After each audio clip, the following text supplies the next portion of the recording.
Most educators are familiar with Bloom's taxonomy, a model that classifies different levels of human cognition in thinking, learning, and understanding. As a teacher, you've likely used this taxonomy to guide the development of curriculum, assessments, and instructional strategies. But how is this model affected in an age of digital technology, and how might it influence your instructional design? Let's take a step back. Bloom's taxonomy was created in the 1950s by educational psychologist Benjamin Bloom and his colleagues. The three lower levels, knowledge, comprehension, and application, are more basic levels of cognition, also called lower-order thinking skills.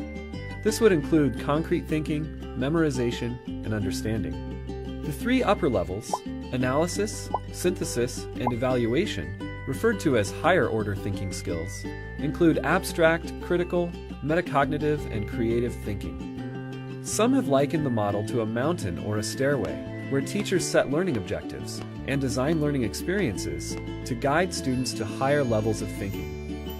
The taxonomy has become an important model for structuring students' learning processes. In the 1990s, Bloom's taxonomy was updated by a group led by David Krathwohl, one of the original authors, and Lauren Anderson, a former student of Bloom's.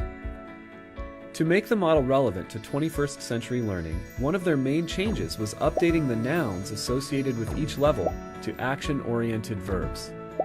This differentiation positions thinking as an action-based process rather than one of passive acquisition. For example, knowledge was replaced with remember, analysis was changed to analyze, and so on. They also reordered the last two steps. Evaluation, which was previously at the top, was moved down, and creating, formerly synthesis, was moved to the top.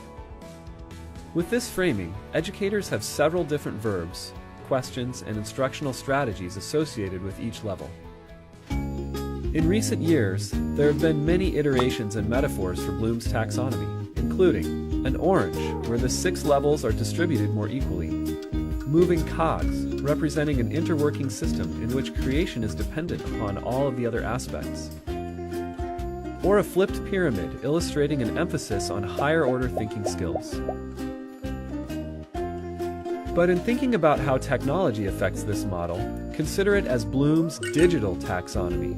This updated version aims to expand upon the skills associated with each level as technology becomes a more ingrained and essential part of learning. For instance, some propose that new action verbs can be applied within each level.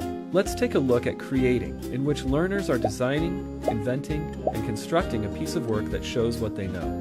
One could add new digital verbs to creating, like blog, remix, or program. These verbs refer to possible learning activities that incorporate digital technologies in which students are creating. Adding digital verbs to the taxonomy also promotes 21st century skills like communication, collaboration, creativity, and critical thinking. Others have taken the 6 levels of the taxonomy and aligned them with technology tools that help foster each level.